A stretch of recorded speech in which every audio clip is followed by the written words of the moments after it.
Example 13.15 200 surnames were randomly picked up from the local telephone directory and the frequency distribution of the number of letters in English alphabets in the surnames was obtained as follows. The column கொடுத்திருக்காங்க, the number of letters they given, the number of surnames also they given. Find the median of the following above data அப்படின்னு கேட்டிருக்காங்க. இப்போ கொடுத்துருக்கிறது ஹொரிசாண்டலாக கொடுத்துருக்காங்க, அதை வெர்டிக்கலாக நம்ம எடுத்து இதுமாரி எடுத்துக்கிறோம். புரியுது இல்லைங்களா?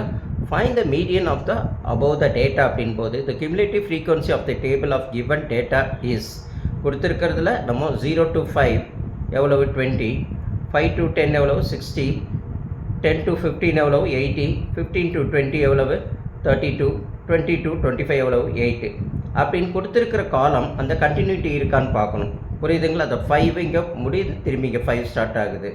அப்போ அந்த கண்டினியூஸ் ஃப்ரீக்வன்சி டேபிளாக இருந்ததுன்னா ஓகே, நம்ம சம் ப்ரொசீட் பண்ணிட்டு போயிட்டே இருக்கலாம். புரியுதுங்களா? இல்லைன்னா அதை மாற்றிட்டு அதுக்கப்புறம் தான் நம்ம சம்மை போடுறோம்.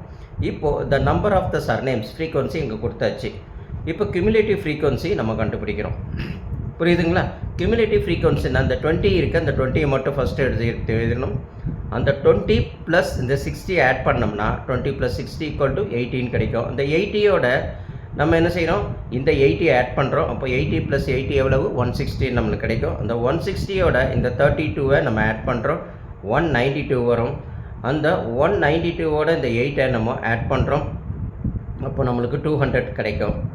அந்த என்னன்றது 200 தான் நம்மளுக்கு என்னது, n = 200. நம்ம இங்கே டோட்டல் பண்ணி பார்த்தாலும் 200 வந்துடும், இங்கே கியூமுலேட்டிவ் ஃப்ரீக்வன்சியில் பார்த்தாலும் அந்த டோட்டல் எவ்வளோன்னு நம்மளுக்கு தெரிஞ்சிடும்.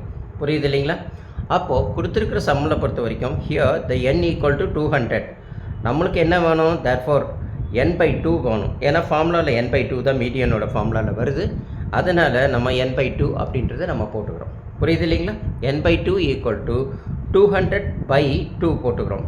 அப்போ சிம்பிளிஃபை பண்ணால் நம்மளுக்கு 100 கிடைக்குது. அப்போ n/2 = 100ன்னு போட்டுக்கிறோம். Since cumulative frequency just greater then the 100 இல்லைங்களா is 160 and the corresponding classes interval is 10 to 15 அப்படின்னு நம்ம பார்க்குறோம். ஏன்னா கொடுத்துருக்கிறது எவ்வளவு, n = நம்மளுக்கு பார்த்தோம் 100 வந்திருக்கு. இப்போ நம்மளுக்கு n = 100 வந்திருக்கு இல்லைங்களா? அப்போது இங்கே இந்த கியூமுலேட்டிவ் ஃப்ரீக்வன்சியில் 100 எங்கே வருது, 80ல் வரதுக்கு சான்ஸ் இல்லை, லெஸராக இருக்குது. அப்போ கிரேட்டர் தென் எதில் 160ல் தான் ஃபால் ஆகுது. அந்த 160ல் ஃபால் ஆகிடுச்சின்னா அதோட ஸ்ட்ரெயிட்டாக அப்படியே பார்க்கும்போது நம்மளுக்கு ஃப்ரீக்வன்சி என்னது 10 to 15 அப்படின்றது ஃபாலோ ஆகும் இல்லைங்களா? அப்போது 80ன்றத நம்ம ஃப்ரீக்வன்சியை எடுத்துக்கிறோம். இந்த கிளாஸ் இன்டர்வலுக்கு முன்னாடி இருக்கிறது தான் நம்ம இந்த கியூமுலேட்டிவ் ஃப்ரீக்வன்சியை நம்ம எடுத்துக்கிறோம். புரியுது இல்லைங்களா? ஸோ இப்போ நேராக நம்ம என்ன செய்கிறோம், just we get into the formula. என்ன ஃபார்முலா, மீடியனோட ஃபார்முலா என்னது, L + n/2 minus cumulative frequency by frequency into ஹெச்னா இந்த வித் இன்டர்வல் இல்லைங்களா, அதை ஹெச். இப்போ நம்மளை பொறுத்த வரைக்கும் எல்லாமே மீடியன் கிளாஸ் = 10 to 15ல் தான் ஃபாலோ ஆகுதுன்னு நம்ம பார்த்துருக்கோம் இல்லைங்களா? அப்போது அதுதான் 10 to Lன்றது என்னது, இது வந்து லோவர் லிமிட், இது அப்பர் லிமிட். அப்போ லோவர் லிமிட் எவ்வளவு 10. கியூமுலேட்டிவ் ஃப்ரீக்வன்சின்ற கொடுத்துற ஃப்ரீக்வன்சிக்கு முன்னாடி இருக்கிறது தான் என்னது, cumulative frequency of the preceding of the median class. Preceding of the median class எது 80 இல்லைங்களா? அதுதான் நம்மளுடைய கான்செப்டு. அப்போ அதை தான் சிஎஃப் எடுத்துட்டோம். அடுத்து ஹெச்ன்னு சொல்லும்போது இதுக்கு ரெண்டுத்துக்குள்ளே வித்து நம்மளுக்கு எவ்வளோ வரும், இப்போ 15லேருந்து 10 மைனஸ் பண்ணிட்டோம்னா எவ்வளோ வரும், 5 வரும் இல்லைங்களா? அந்த 5 எழுதிட்டோம். அடுத்து எஃப்ன்றது வந்து இந்த ஃப்ரீக்வன்சியில் இந்த கிளாஸ் எந்த கிளாஸில் வருதோ அந்த 160ல் வரக்கூடிய அதுதான் என்னது எஃப்னு நம்ம எடுத்துக்கிறோம். சரி, இப்போ நம்ம என்ன செய்கிறோம், இதையெல்லாம் இப்போது அதில் இந்த ஃபார்முலாவில் அப்ளை பண்ணுறோம். மீடியன் = எல்லுன்னா நம்மளுக்கு என்னென்னு பார்த்தோம், 10ன்னு பார்த்தோம் இல்லைங்களா? லோவர் வேல்யூ 10 போட்டுக்கிட்டோம், ப்ளஸ் போட்டுக்கிட்டோம். n/2 நம்ம n/2 ஆல்ரெடி என்னென்னு பார்த்துருக்கோம், 100ன்னு போட்டோம் இல்லைங்களா? n = அங்கே என்ன வந்திருக்குது, 100 தானே வந்திருக்குங்க. அதனால் n/2 இல்லைங்களா, 200லேருந்து நம்ம n/2 100 வந்திருக்கு. அந்த 100 நம்ம 100 போட்டுக்கிறோம். மைனஸ் சிஎஃப் எவ்வளோ வந்திருக்கு, 80 போட்டாச்சு. ஃப்ரீக்வன்சி எவ்வளோ வந்திருக்கு, அதுவும் 80 வந்திருக்கு, அதையும் 80 போட்டாச்சு. இன்ட்டு எஃப் வந்து நம்மளுக்கு என்ன கண்டுபிடிச்சோம் 5, அதையும் போட்டுட்டோம். இப்போது 10 + 100லேருந்து 80 போச்சுன்னா 20/80 இன்ட்டு 5. இந்த 0 கேன்சல் பண்ணிட்டு 1 டைம்ஸ் இது நம்ம பண்ணிக்கலாம். இப்படி பண்ணோம்னாலே எவ்வளோ, 2லேருந்து 8 போச்சுன்னா 1 நம்மளுக்கு எவ்வளோ வரும், 25 அப்படின்னு நம்மளுக்கு கிடைக்கும் இல்லைங்களா? இப்போ சிம்பிளிஃபை பண்ணி நம்ம எடுத்துக்கலாம். எடுத்துகிட்டு நம்ம போடலாம். இது 20 வந்து 1 டைம் போகும், இது வந்து 4 டைம்ஸ் போகும் இல்லைங்களா? இப்போ 1/4 10 + 1/4 × 5. அப்போ 10 ப்ளஸ் என்னது நம்மளுக்கு இந்த 1 × 5 இங்கே 1 டைம் தானே 2 டேபிள்ஸில் போகுது. 120 சார் 20, 4 20 சார் 80 இல்லைங்களா? அப்போ 1/4 அந்த 1/4 தான் 1 × 5 5 ஆகிடுது, கீழே அந்த 4 வந்துடுது. புரியுது இல்லைங்களா?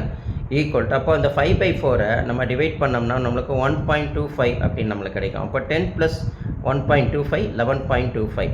அப்போது 10 + 1.25 ஆட் பண்ணும்போது நம்மளுக்கு 11.25 அப்படின்னு வரும். இதை ஆட் பண்ணும்போது கொஞ்சம் ஜாக்கிரதையாக ஆட் பண்ணுங்கள், டெசிமல்ஸ் மாறாமல் கரெக்டாக வரணும்.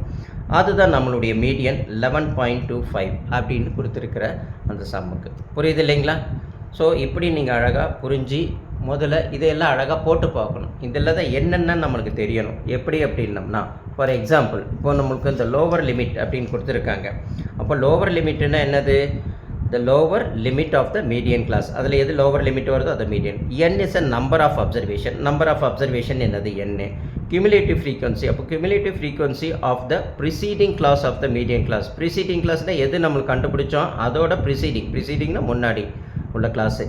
f frequency of the median class. frequency of the median class என்னது? f எது வருது? இதுதான் வருது இல்லைங்களா? அதை தான் நம்ம பார்க்குறோம். அடுத்து hனா class width.